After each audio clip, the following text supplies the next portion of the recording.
శ్రీ సద్గురు పరమాత్మనే నమః. శ్రీ స్వామి అచలానంద గురుభ్యో నమః. శ్రీకృష్ణ పరబ్రహ్మణే నమః. శ్రీ భగవద్గీత అథ నవమోధ్యాయః. రాజవిద్య రాజగుహ్య యోగః.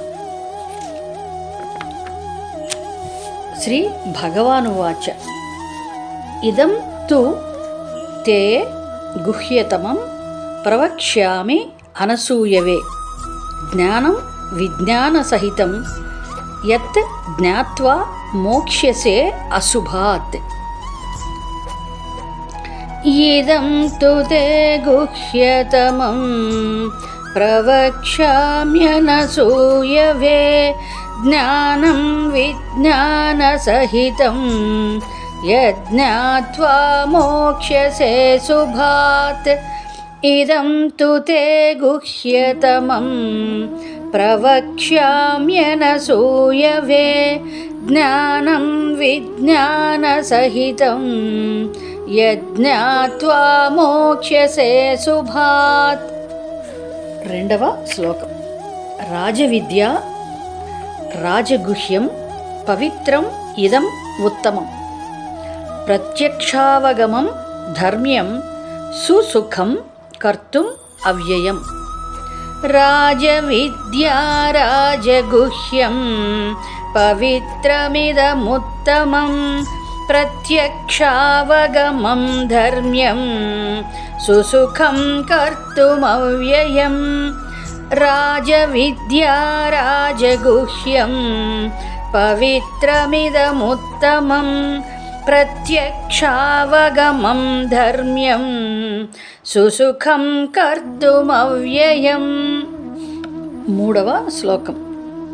అశ్రద్ధధానాః పురుషాః ధర్మస్య అస్య పరంతప అప్రాప్య మాం నివర్తంతే మృత్యు సంసార వర్త్మనే.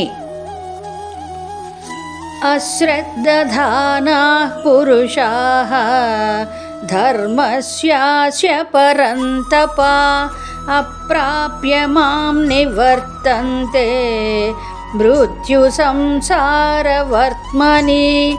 అశ్రద్ధధానాః పురుషాః ధర్మస్యాస్య పరంతప అప్రాప్య మాం నివర్తంతే మృత్యు సంసార వర్త్మని. నాలుగవ శ్లోకం. మయా తతం ఇదం సర్వం జగత్ అవ్యక్తమూర్తినా మత్ స్థాని సర్వభూతాని నచ అహం తేషు అవస్థితః.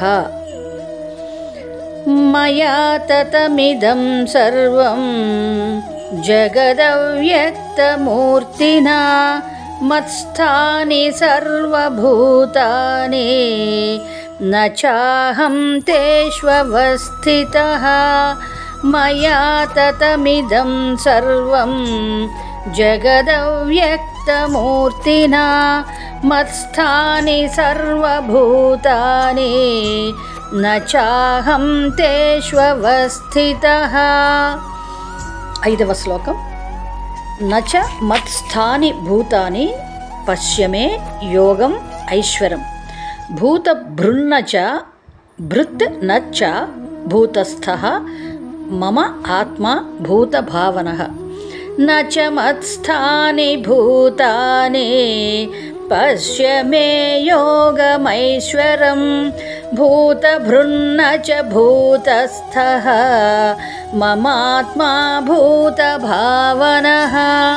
నచ మత్స్థాని భూతాని పశ్యమే యోగమైశ్వరం. భూతభృన్నచ భూతస్థః మమాత్మా భూతభావనః. ఓం తత్సత్. జై గురుదేవ్.